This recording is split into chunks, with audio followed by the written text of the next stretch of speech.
Olá, meu nome é Adriana Dalcin Rodrigues, eu sou aluna do curso de Pedagogia do Polo Varginha da Unifal, EAD, e vou falar um pouco sobre a teoria do desenvolvimento cognitivo na visão de Piaget e de Vygotsky.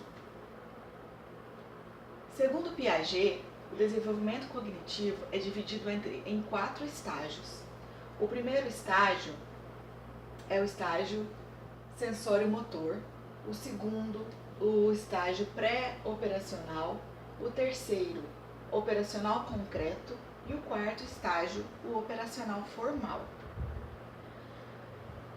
O primeiro estágio, o sensório-motor,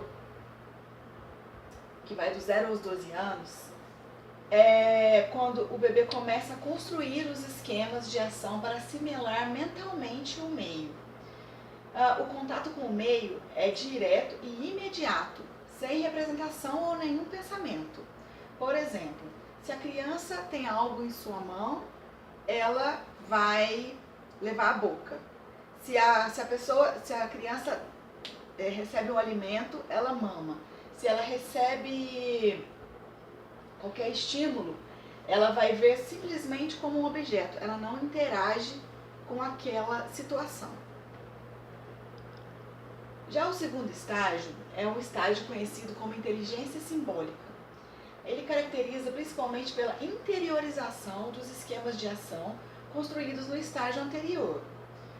Por exemplo, a criança ela já pode agir por certa simulação, como se vê. Ela possui uma percepção global sem discriminar os detalhes e deixa-se levar pela aparência sem relacionar os fatos. Por exemplo, se a gente mostra duas bolas de massinha para uma criança e uma delas a gente faz uma forma diferente daquela que primeiro ela observou, ela não consegue identificar como sendo da mesma quantidade, a mesma massa. Ela não relaciona as situações. O terceiro estágio é o estágio das operações concretas, que vai dos 7 aos 11 ou 12 anos. A criança desenvolve noções de tempo, de espaço, de velocidade, ordem, casualidade. Ela não se limita mais por uma representação imediata, como nos 2 primeiros estágios. Ela desenvolve essa capacidade de representar uma ação no sentido inverso de uma ação anterior, anulando a transformação observada, tendo uma reversibilidade. Por exemplo, se a gente dá 2 copos para a criança com líquido dentro, e a gente muda esse líquido para copos de formatos diferentes, a criança consegue assimilar as quantidades, ela consegue fazer uma diferenciação dos aspectos e consegue refazer aquela ação. O quarto período e último são das operações formais, que vai dos 11 aos 12 anos em diante.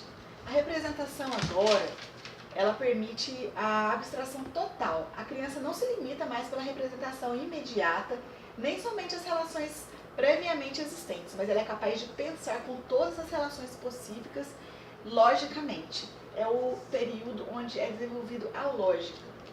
Em outras palavras, as estruturas cognitivas da criança alcançam o nível mais elevado de desenvolvimento e ela se torna apta a aplicar raciocínios lógicos a todas as classes de problemas.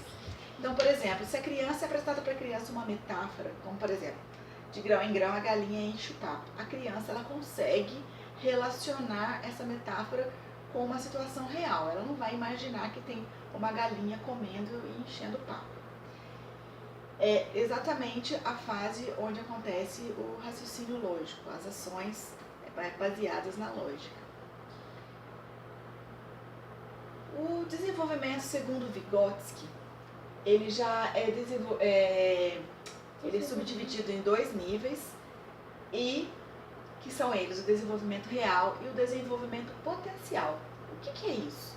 Vygotsky, ele coloca que o desenvolvimento real é aquele que já está consolidado no indivíduo, de forma que torna esse indivíduo capaz de resolver situações utilizando seu conhecimento de forma autônoma. O desenvolvimento potencial ele é determinado pelas habilidades que o indivíduo já construiu, porém encontram-se ainda em processo. Isso quer dizer que o desenvolvimento potencial é aquele que o sujeito ainda pode construir. Essa é a diferença dos dois níveis de desenvolvimento, segundo Vygotsky. Também Vygotsky coloca a ZPD, que é a Zona de Desenvolvimento Proximal. Ela, tomando por base os níveis de desenvolvimento, ela se trata de um campo intermediário entre os dois níveis que anteriormente eu comentei, tornando como uma premissa o desenvolvimento real como aquilo que o sujeito consolidou já de forma autônoma, como a gente já disse, e o potencial pode ser interferido com base no que o indivíduo consegue resolver com a ajuda de alguém. Então, assim a zona proximal ela fornece os indícios do potencial, permitindo que os processos educativos atuem de forma sistemática e individualizada. Aqui a gente fala que a diferença da zona da ZPD, da zona de desenvolvimento proximal, se relaciona com a diferença entre o que a criança consegue fazer sozinha e o que ela ainda precisa de uma ajuda externa, a ajuda de uma segunda pessoa. Então, a zona de desenvolvimento proximal é tudo que a criança pode adquirir em termos intelectuais quando se é dado suporte educacional devido. O conceito da ZDP foi posteriormente desenvolvido por Jerome Brunner, sendo hoje designado por uma etapa de desenvolvimento. Aqui mostra claramente onde está a zona de desenvolvimento proximal. Ela está intermediária entre aquilo que a criança pode e aquilo que a criança ainda não pode. Então ela está nessa zona intermediária, onde a criança está desenvolvendo esses potenciais. E aqui tem a sequência que vai do learning to development, que é onde a criança está aprendendo e desenvolvendo. Ela vê o que ela pode, desenvolve através da área da zona proximal para aquilo que ela não pode. Bom, esse é o trabalho que eu me propus a falar e deixando claramente a diferença entre os dois educadores. O Piaget, ele entende que a criança constrói dentro dela, ela já tem aquelas fases onde o conhecimento ele vem de dentro para fora. Já o Vygotsky, ele propõe que o conhecimento vem de fora para dentro, que a criança precisa de um contexto social, ela precisa de outros estímulos externos para ela construir o conhecimento. Obrigada. Desliga? Desliga? Você é um diretor muito fraco.